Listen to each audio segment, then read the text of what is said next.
The messy history of our modern Western calendar.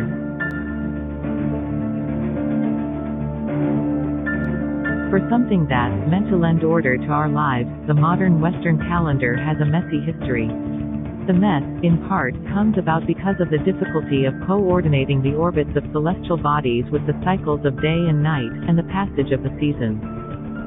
The year measured by the Earth's orbit around the Sun is roughly an unruly 365.2422 days. The Moon is likewise not a fan of whole numbers. In the space of a year, there are around 12.3683 lunar months. Societies have traditionally tried to make sure that the same seasons lined up with the same months. The Moon's orbit around the Earth cannot be properly measured in whole numbers. Ancient calendars from Mesopotamia, for example, coordinated months and seasons by adding extra months every now and then, a process called intercalation. In some lunar systems, though, the months can wander through the seasons. This is the case for the Islamic Hijri calendar. The solar calendar of ancient Rome gives rise to our modern Western calendar. The Julian calendar, named after Julius Caesar's reforms of 46/45 BCE, approximated the solar year to 365.25 days and inserted an extra day each 4 years. That left a rather annoying 11 and a bit minutes unaccounted for. More on those minutes later. The Julian calendar also left us a legacy of months in strange positions. Our 11th month, November, derives from the Latin for the number 9, a result of moving the start of the year from March to January. New months and names were juggled and rejigged to match the mechanisms of power. August, for example, is named for the Emperor Augustus. As the great Australian historian Christopher Clark has put it, as gravity bends light, so power bends time. Christian timekeeping. As the Roman Empire shifted into the world we now call the Middle Ages, the power that bent time most successfully was that of the Church. But just as in the present, the Church was a multiplicity of intersecting powers with local and regional differences, and with a variety of internal identities and struggles.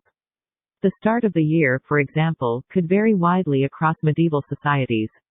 A manuscript from the calendar trace Rich's hers, redated between circa 1412 and 1416 for John, Duke of Berry, by the Limbourg brothers. Wikimedia Commons. Sometimes it was March 25, the day commemorating the appearance of the angel Gabriel to Mary.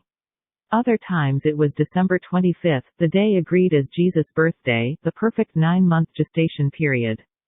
Sometimes, it was confusingly the movable date of Easter, making years of changing length. It was during this period that the problematic 11 and a bit minutes had their revenge. The seasons began to shift, little by little, and this had important implications for Christian time-keeping. The date of Easter Sunday, another point of contention, was timed to follow the northern spring equinox, a natural symbol of light conquering darkness.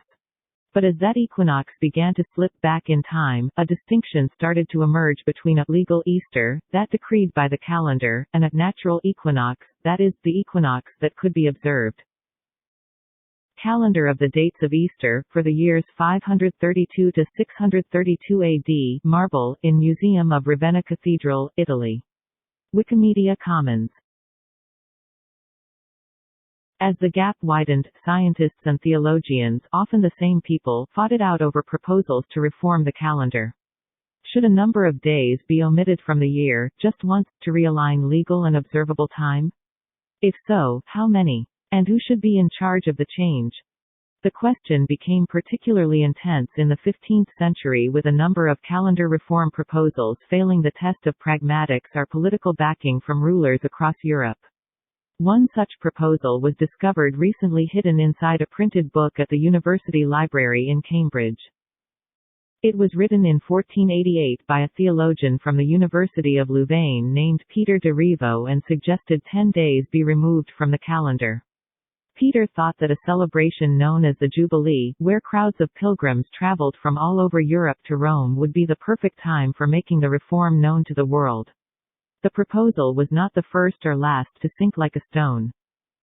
But eventually those 10 days did disappear, when Pope Gregory reformed the calendar in 1582.